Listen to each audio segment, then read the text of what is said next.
espacios muestrales finitos. En realidad ya hemos visto, según el enfoque clásico, que el cálculo de probabilidades lo podemos desarrollar conociendo el número de elementos que tiene el evento y el número de elementos que tiene el espacio muestral. Sin embargo, este enfoque también nos dice que todos los elementos del espacio muestral son igualmente probables. Y tenemos que recordar la fórmula, la probabilidad de W sub I, entendiendo que W sub I es cualquier elemento del espacio muestral. Y esta fórmula nos dice es igual a 1 sobre n, donde n es el número de elementos del espacio muestral. Es decir, todos los elementos de un espacio muestral tienen la misma probabilidad de ser elegidos, ¿no? Entonces, por ejemplo, si tenemos el espacio muestral del lanzamiento de un dado,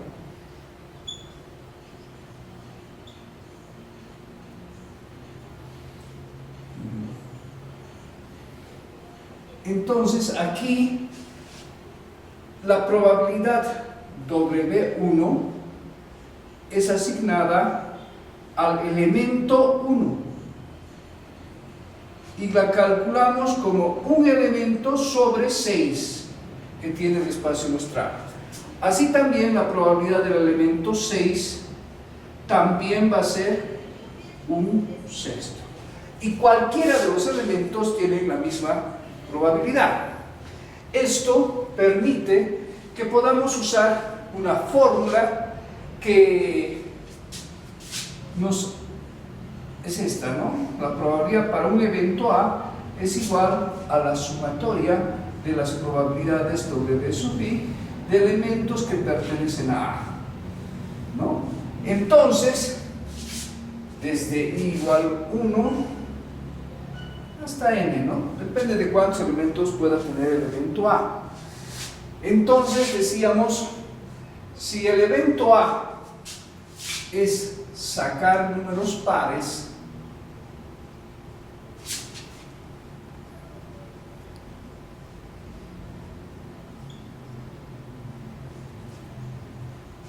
entonces A tendría los elementos 2, 4, 6. El cálculo normal de probabilidad en el enfoque clásico sería la probabilidad de A es igual a 3 sextos o 1 medio o 0,5 o 50%, ¿verdad? Sin embargo, podemos usar también esta fórmula. Entonces ahí la probabilidad del mismo evento A es igual a la sumatoria de las probabilidades de los elementos W sub I que pertenecen al evento A. Entonces tendríamos que para el elemento 2 la probabilidad sabemos que es un sexto más un sexto más un sexto. Y esto sería 3 sextos, ¿no es cierto? Igual a 1 medio, que es exactamente el mismo resultado de arriba. Cuando hablamos de este enfoque, estamos señalando que hay casos en los que la probabilidad de cada elemento del espacio muestral puede ser modificada, ¿no? Entonces, por ejemplo, en una moneda, nosotros sabemos que la probabilidad de sacar cara o sacar sello es el 50%. Es un medio, en realidad, ¿no es cierto? Es 1 sobre 2, porque su espacio muestral tiene 2 elementos, y cara es un elemento y sello es un elemento, por lo tanto es 50-50%. Si una persona envuelve la moneda o la plastifica, y al plastificarla hace que una de las caras pese más que la otra, entonces al lanzar la moneda, la cara que es más pesada va a caer atraída por la fuerza de la gravedad, y la cara que está menos pesada va a ser la que siempre va a salir hacia arriba. En ese caso, la moneda ya no tiene 50% de probabilidad en cada una de sus elementos, ¿no es cierto? Cara y sello. Entonces, ahí hay una modificación. Y esas son las monedas con las que muchos apostadores han timado a mucha gente haciendo apuestas, ¿no? Entonces, esto es lo que nos permite calcular este método, ¿no? Nos dice, podemos manejar probabilidades P sub i. P sub i es una probabilidad modificada de la PW sub i, ¿no? Estas P sub i deben ser obviamente mayores que 0, porque si fueran iguales a 0, corresponderían a eventos imposibles, ¿no? Y no se trata de eso. Por eso su probabilidad debe ser mayor que 0, como dice el punto 1. Y la sumatoria de las probabilidades P sub i, que son obviamente asignadas a todos los elementos del espacio muestral, en su sumatoria debe ser igual a 1. Es decir, la ley de la probabilidad se cumple pese a esas modificaciones. Ahí vemos la suma de las probabilidades asignadas a los puntos del espacio muestral es la unidad, teniendo en cuenta que los posibles resultados W sub 1, W sub 2, W sub 3, W sub n son mutuamente excluyentes y colectivamente exhaustivos. Acuérdense, mutuamente excluyentes, es decir, que no tienen intersección. Y colectivamente exhaustivos, estamos mencionando que al unirse todos los eventos forman el espacio muestral. Entonces, al sumar todas las probabilidades de los eventos que formarían una partición del espacio muestral, forman el espacio muestral, ¿no? Bueno, entonces, como habíamos visto, la probabilidad de un evento, fíjense, del evento A es la suma de las probabilidades asignadas a los puntos muestrales pertenecientes al evento A. Entonces, la probabilidad de A es igual a la sumatoria de los P sub i, que a su vez se puede igualar a la sumatoria de los elementos del espacio muestral. Entiéndase que esta P sub i es la probabilidad modificada, ¿no? Entonces, fíjense este ejemplo. Nos dice 8 amigos juegan boliche una vez a la semana. Este grupo está formado por 2 parejas de casados, 3 jóvenes y una joven. Antes de ir al juego, cada uno coloca 50 bolivianos en una bolsa cuyo contenido se lo llevará el ganador.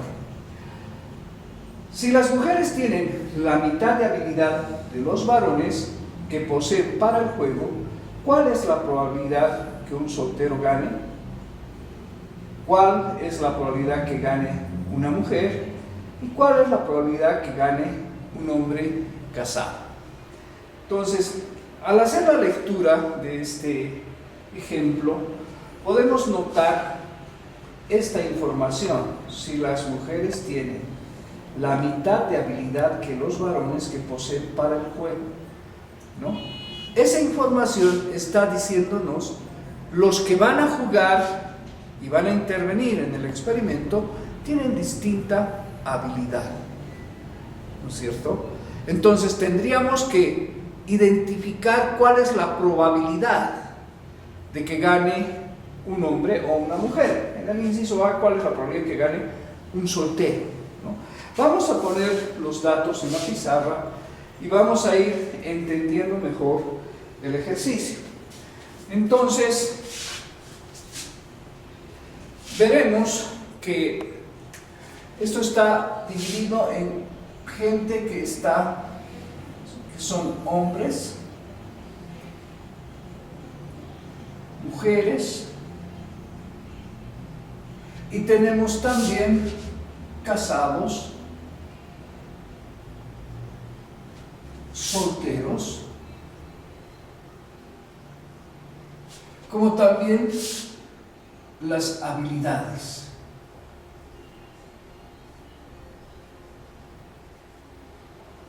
¿No? Entonces, en hombres nos dicen que son parejas de casados, 2 parejas de casados, entonces hay 2 hombres y 2 mujeres.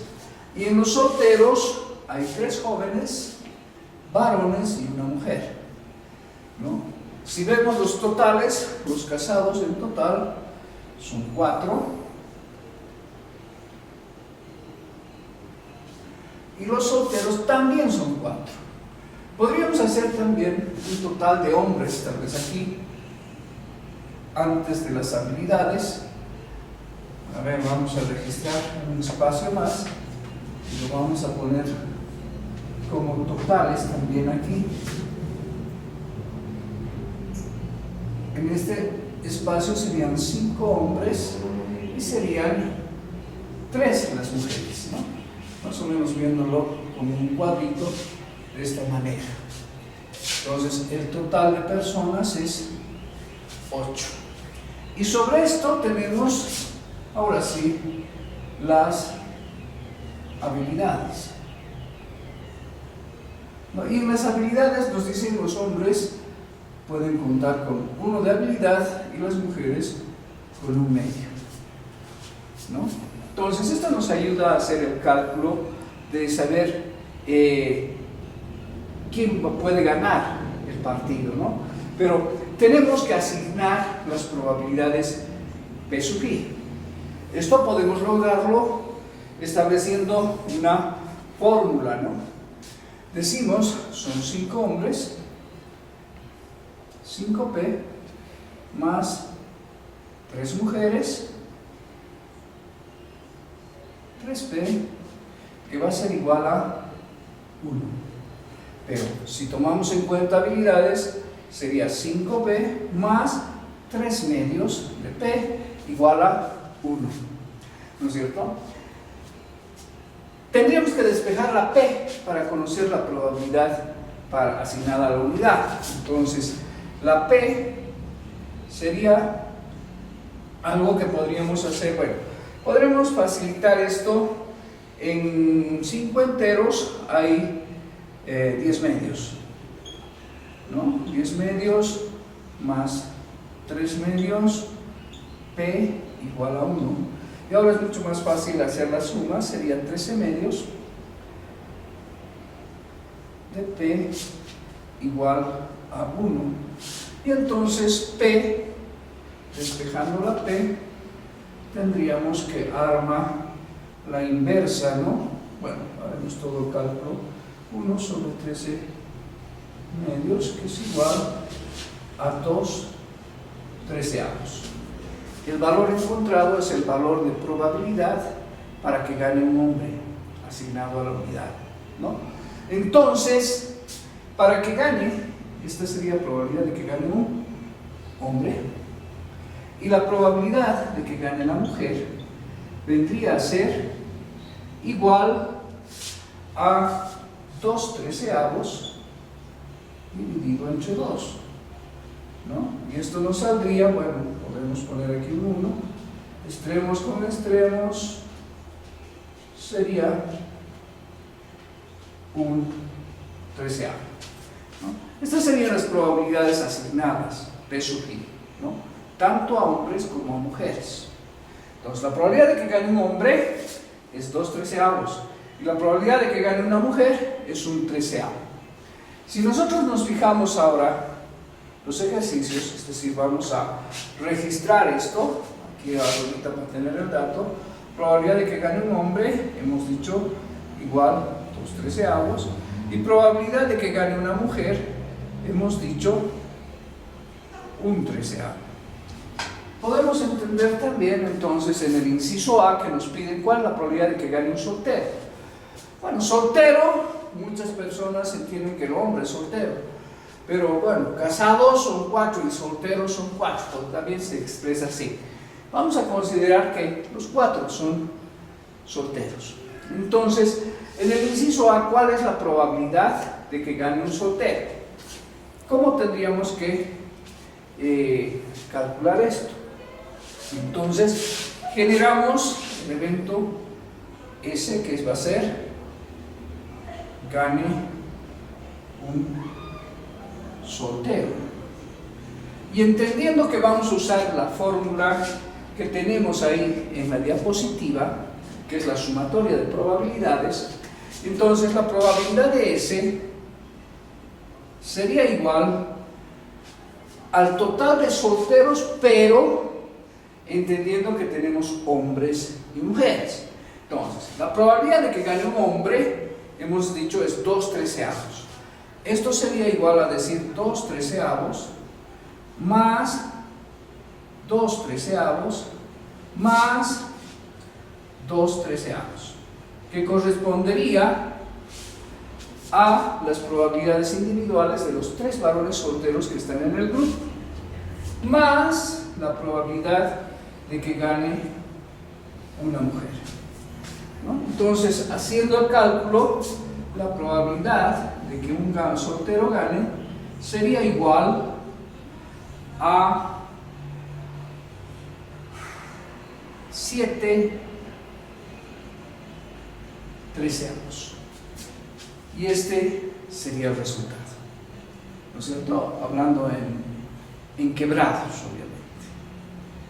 Podríamos hacer una comprobación de este valor resolviendo el ejercicio de otra manera. ¿Cómo haríamos la otra resolución? Pues contaríamos las habilidades también para el grupo, ¿no? Y generaríamos 5 de habilidad aquí y 3 medios de habilidad aquí, entendiendo que en esto tendríamos un total de 13 medios de habilidad, ¿no es cierto? Hablando en habilidades. Entonces, tendríamos que ver cuánto de habilidad tienen estas 4 personas también. En habilidades, podríamos decir que los solteros, cada varón tiene 1, serían 3, ¿no? Entonces, para el evento solteros, la habilidad para los solteros, vamos a ponerle habilidad de solteros, es igual a 3 más 1 medio, sería 3 enteros, 1 medio, el total de habilidades para los solteros, ¿no? Y el total de habilidades para el grupo estamos calculando que es 13 medios, ¿no? Acuérdense, aquí en 5 enteros hemos dicho que hay 10 medios, ¿no? Más 3 se hacen los 13 medios. Entonces, si aplicamos otra fórmula que es probabilidad para los solteros igual, en este caso sería, vamos a poner en medios también los 3 enteros, serían 7 medios dividido entre 13 medios, ¿verdad? Y esto sería 14 sobre 26, ¿no? El resultado que sacaríamos para el total del grupo, y que si simplificamos a mitades, esto sería 7/13, ¿no? Y fíjense, el resultado es similar al que hemos sacado sumando también las probabilidades. Esto nos muestra que el razonamiento está correctamente hecho, ¿no? Igual de esa manera podemos resolver el inciso B. Bueno, en el inciso B estamos viendo cuál es la probabilidad que gane una mujer. Entonces, siempre tenemos que identificar nuestro evento. Este evento es que gane, y aplicando las probabilidades que tenemos acá, ¿no?, podemos hacer el cálculo usando la fórmula que nos dice, y viendo, ¿no?, cuántas mujeres hay. Fíjense, mujeres tenemos en total 3. Entonces la probabilidad de M sería igual a 1/13 más 1/13 más 1/13. Y esto sería 3/13, ¿no es cierto? Esa sería la probabilidad de que gane una mujer. En el inciso C, ¿cuál es la probabilidad de que gane un hombre casado? Entonces vamos a ponerle C, y a ese C vamos a decir gane un hombre casado. Entonces la probabilidad de C de que gane un hombre casado va a ser igual, pues ¿cuántos hombres casados tenemos? Los casados son 2. Y cada hombre tiene una probabilidad de 2/13. Entonces esto es como decir 2/13 más 2/13. Esto es igual a 4/13, que es la probabilidad de que gane un hombre casado. Entonces, de esa manera manejamos las probabilidades P sub i, que se utilizan generalmente cuando la probabilidad asignada a cada elemento del espacio muestral no es igual, ¿no? Es decir, no se cumple lo que dice el enfoque clásico, sino que más bien aplicamos lo que estamos observando en la realidad. Si nosotros vemos un juego de boliche, del juego de boliche se trata de voltear los pinos, hay que lanzar unas bolas con determinado peso y los varones obviamente tienen mucha más fuerza para lanzar estas bolas que las mujeres. Entonces de ahí sale que la habilidad no va a ser la misma para poder jugar este partido, ¿no?